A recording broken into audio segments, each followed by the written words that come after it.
আজকের topic electrical technology unit 3 আমরা domestic supply সিস্টেমের service connection for house wiring and type of house wiring এগুলো discuss করা হয়ে গেছে। তো আমরা নেক্সট টপিকে চলে আসছি। নেক্সট টপিক রয়েছে কন্ডাক্টর, মনে হচ্ছে কন্ডাক্টর, হ্যাঁ নেক্সট টপিক হচ্ছে কন্ডাক্টর। আমরা কন্ডাক্টরের কিছু টাইপ দেখব।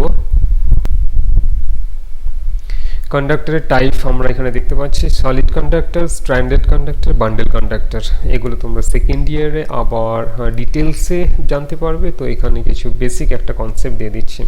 আর আগের সেশনগুলো যারা দেখোনি ইলেকট্রিক্যাল টেকনোলজির হচ্ছে ইউনিট 1 ইউনিট 2 প্রত্যেকটা সেশন রয়েছে, তো আগের সেশনগুলো অবশ্যই দেখবে। আমরা এখানে চলে আসছি solid conductor, stranded conductor and bundle conductor রয়েছে। তো আমরা এখানে কিছু ডায়াগ্রাম দেখতে পাচ্ছি। এখানে জাস্ট আমি একটা বেসিক কনসেপ্ট দেবো, কারণ এগুলো সেকেন্ড ইয়ারের ডিটেলসে রয়েছে। সলিড কন্ডাক্টর মানে হচ্ছে একটাই কন্ডাক্টর থাকবে, এর মধ্যে অন্য কোনো সাব কন্ডাক্টর থাকবে না। তো এইগুলোকে বলা হয় সলিড কন্ডাক্টর। এর মেকানিক্যাল স্ট্রেংথ রয়েছে, মেকানিক্যাল স্ট্রেংথ খুব একটা বেশি নয়। তো ওভারহেড লাইনে কিন্তু সলিড কন্ডাক্টর ইউজ করা হয় না, এটা ফ্লেক্সিবিলিটি নয়।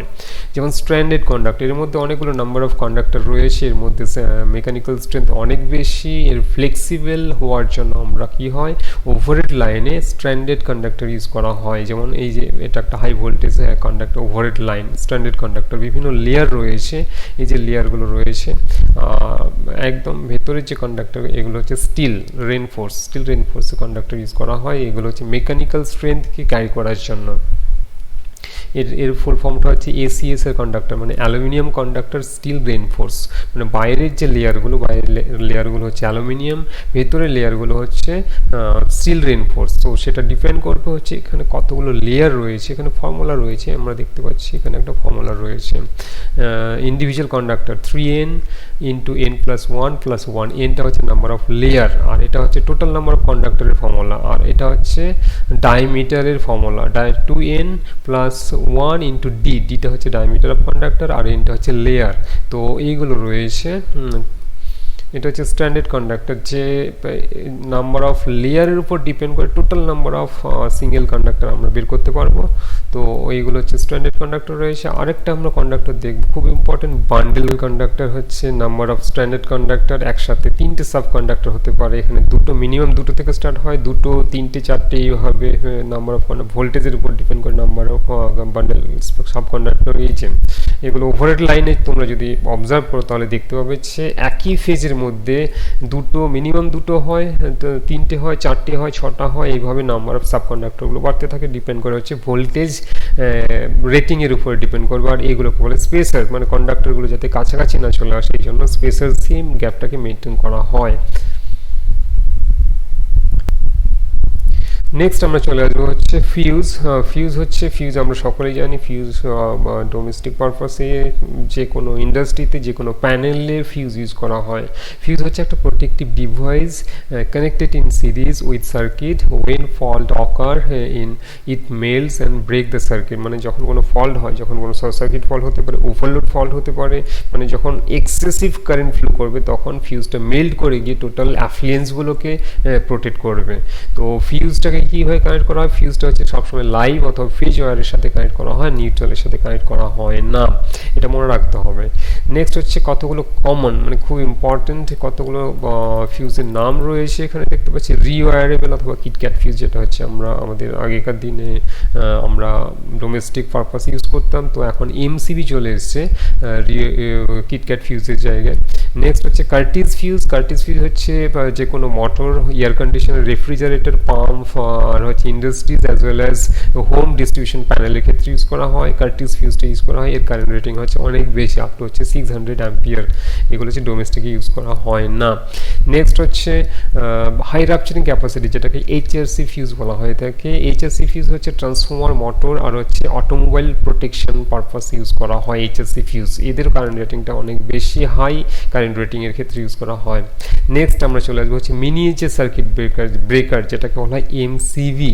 এমসিবি এটা হচ্ছে ডোমেস্টিক পারপাসে থেকে শুরু করে বিভিন্ন ইন্ডাস্ট্রি থেকে শুরু করে বিভিন্ন প্যানেল ওয়ার্কশপ সব জায়গায় হচ্ছে এমসিবি ইউজ করা হয়। এমসিবির হচ্ছে কারেন্ট রেটিং হচ্ছে আপ টু 125 অ্যাম্পিয়ার অবধি আমরা ইউজ করতে পারি।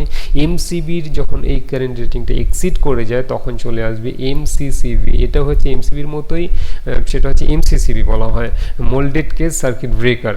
তার মানে হচ্ছে এর কারেন্ট রেটিং হচ্ছে আপ টু 1600 অ্যাম্পিয়ার অবধি। এটা হচ্ছে একই রকমভাবে capacitor bank, generator protection, main feeder distribution, এখানে হচ্ছে বড় বড় যে আমাদের যে পাওয়ার স্টেশনগুলো রয়েছে, অল্টারনেটর ইউনিট রয়েছে অথবা ডিস্ট্রিবিউশনের যে ফিডারগুলো রয়েছে, সেই সব জায়গায় হচ্ছে সেই সব প্লেস এরিয়ার ক্ষেত্রে আমরা মোল্ডেড কেস সার্কিট ব্রেকারটি ইউজ করি।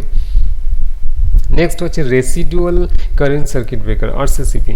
এটা হচ্ছে residual current circuit, low voltage leakage fault current sensitive, commonly used. মানে হচ্ছে আরসিসিবি হচ্ছে লো ভোল্টেজ মানে আর্থ লিকেজের ক্ষেত্রে আমরা আরসিসিবি ইউজ করি। মিনিমাম একটা আর্থ লিকেজ হচ্ছে, আর্থ লিকেজ হওয়ার জন্য হচ্ছে ওটা কি হয়, আর্থ লিকেজটা হচ্ছে লং টাইম যদি হতে থাকে, সেটাকে যদি সেন্স না করতে পারি তাহলে কি হয়, আর্থ লিকেজটা এক সময় শর্ট সার্কিটে কনভার্ট হয়ে যায় আর ইকুইপমেন্টকে ড্যামেজ করে দিতে পারে। এই জন্য কি করা হয়, আরসিসিবির কাজ হচ্ছে মিনিমাম একটা কারেন্ট ফ্লো করলে, আর্থ লিকেজ কারেন্ট ফ্লো করলে সেটা কি হবে, সেই কারেন্টটাকে সেন্স করে টোটাল সার্কিটটাকে সেফটি মানে হচ্ছে প্রোটেকশন দেয়। নেক্সট হচ্ছে ইএলসিবি, আর্থ লিকেজ সার্কিট ব্রেকার। আগেরটা কি ছিল, residual current circuit breaker RCCB. Next হচ্ছে আর্থ লিকেজ ইএলসিবি। এটা একই রকম হচ্ছে আরসিসিবি, এটা হচ্ছে same as RCCB but voltage sensitive. এটা হচ্ছে ভোল্টেজ সেন্সিটিভ, এটা হচ্ছে বাট ওল্ডেস্ট টাইপ, এটা হচ্ছে এখন ইউজ করা হয় না, এটা একদম আগেকার দিন ইউজ করা হতো। মানে ইএলসিবিটাকে কে রিপ্লেস করেছে, আরসিসিবি সার্কিট ব্রেকারটা রিপ্লেস করেছে। নেক্সট হচ্ছে আমরা আর্থিংয়ে চলে আসবো। Earthing is a process of connecting the metallic frame of electrical equipment or some electrical part of the system to earth। তার মানে হচ্ছে আর্থিং এর প্রসেসটা হচ্ছে কোনো ইলেকট্রিক্যাল ইকুইপমেন্টের মেটালিক ফ্রেমকে অথবা ইলেকট্রিক্যাল সিস্টেমের কোনো কানেকশন, কোনো পয়েন্টকে আর্থ করার যে প্রসেস, সেটাকে বলা হয় আর্থিং। মানে ইলেকট্রিক্যাল সাপ্লাই সিস্টেমকে, টোটাল ইলেকট্রিক্যাল সাপ্লাই সিস্টেমের কোনো একটা পার্টকে, কোনো একটা, যেমন হচ্ছে নিউট্রাল পয়েন্ট, 3 ফেজের যদি আমরা দেখি, 3 ফেজে কি রয়েছে, নিউট্রাল পয়েন্ট রয়েছে। তো নিউট্রাল পয়েন্টকে কানেক্ট করার যে প্রসেস সেটা হচ্ছে আর্থিং। অথবা কোনো হেভি মেশিনারির যে মেটালিক ফ্রেমটা রয়েছে, তাহলে মেটালিক ফ্রেমকে আর্থ করার যে প্রসেস সেটা হচ্ছে আর্থিং। তো আমরা এখানে দেখতে পাচ্ছি বিভিন্ন আর্থগুলো কি রয়েছে। আর্থিং কেন আর্থ করা হয়, ইম্পর্টেন্টটা কি আমরা সকলেই জানি। আর্থ হচ্ছে হিউম্যান সেফটির জন্য, পার্সোনালসে বিভিন্ন রকম ইলেকট্রিক শক থেকে প্রোটেকশন দেওয়ার জন্য কিন্তু আর্থিং করা হয়। তো আমরা এখানে main function of earthing is to protect of electrical shock in case of leakage current to earth due to faulty installation. মানে কোনো রকম কোনো প্যানেলে যদি ফল্টি ইনস্টলেশন হয়ে যায়, ফল্টি ইনস্টলেশনের জন্য লিকেজ কারেন্ট ফ্লো হতে পারে, আর সেটা হচ্ছে অ্যাক্সিডেন্ট এর আকার নিতে পারে, সেই জন্য হচ্ছে আর্থিং করাটা হচ্ছে কম্পালসারি। নেক্সট হচ্ছে টাইপ অফ আর্থিং। তোমরা ওয়ার্কশপে বিভিন্ন টাইপের আর্থিংগুলো হয়তো থিওরি ডিটেলসে পড়েছো, এখানে আমি জাস্ট কোন আর্থিংটা কী পারপাস ইউজ করা হয় সেটা আমি এখানে দেখিয়েছি। প্লেট আর্থিং যেমন ইউজ করা হয়, প্লেট আর্থিং হচ্ছে it is used for domestic installation. আর পাইপ আর্থিং হচ্ছে it is used for motor installation and substation earthing. মানে হচ্ছে মোটর ইনস্টলেশন, এখানে মোটরকে আর্থ করার জন্য অথবা সাবস্টেশনে আর্থিং পারপাসে হচ্ছে পাইপ আর্থিং ইউজ করা হয়। Rod and spike earthing use করা হয়, it is used in transmission and distribution line. Transmission and distribution লাইনে হচ্ছে rod and spike earthing use করা হয়েছে। ওয়্যার আর্থিং আর স্ট্রিপ আর্থিং ইউজ করা হয় হিলি এরিয়াতে হচ্ছে। নেক্সট আমরা দেখব হচ্ছে connection diagram of two way switch. এটা খুব ইম্পর্টেন্ট কানেকশন ডায়াগ্রাম, এটা অনেক সময় ইন্টারভিউতে কিন্তু ড্র করতে দেয়, জিজ্ঞেস করে। বেশিরভাগ ক্ষেত্রে যখন ইন্ডাস্ট্রিতে ইন্টারভিউ ফেস করে তখন কিন্তু টু ওয়ে সুইচের কানেকশন ডায়াগ্রাম এবং এর অ্যাপ্লিকেশন জিজ্ঞেস করে। তো টু ওয়ে সুইচের কানেকশন ডায়াগ্রামটা অবশ্যই মনে রাখতে হবে।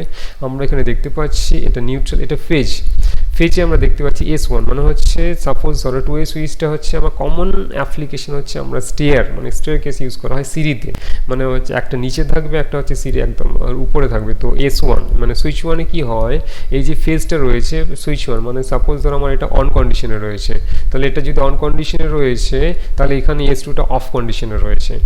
তার মানে কি হচ্ছে আমরা S2 দিয়ে এটাকে যদি অফ কন্ডিশনে রয়েছে তাহলে এটাকে যদি অন করি, এটাকে অন করে দিলাম, তাহলে কি হবে এই যে কারেন্টের যে পাথটা, তাহলে এটা দিয়ে আমি এটা অফ কন্ডিশনে রয়েছে মানে এই কানেকশনটাকে যদি এখানে এই পয়েন্টে নিয়ে আসা যায় তাহলে এটা কি হবে অন কন্ডিশন হয়ে যাবে।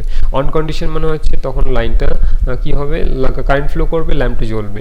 এবার এখানে কি করলাম, এখান S1 থেকে আমি এটাকে অফ করতে পারি, অফ করা মানে হচ্ছে এই কানেকশনটা তখন এই পয়েন্টে চলে আসবে, তখন এটা অফ হয়ে যাবে। তো এটা হচ্ছে 2 ওয়ে সুইচের কানেকশন। এটা স্টেয়ার কেস অথবা বিভিন্ন ইন্ডাস্ট্রি করা হয় যেখানে হচ্ছে দুটো জায়গায় কি করতে হয়, দুটো জায়গা থেকে লাইটটাকে কন্ট্রোল করতে হয়, সেসব ক্ষেত্রে কিন্তু 2 ওয়ে সুইচের কানেকশন রয়েছে, 2 ওয়ে সুইচের অ্যাপ্লিকেশন রয়েছে। তো আজকের টপিক এ অবধি।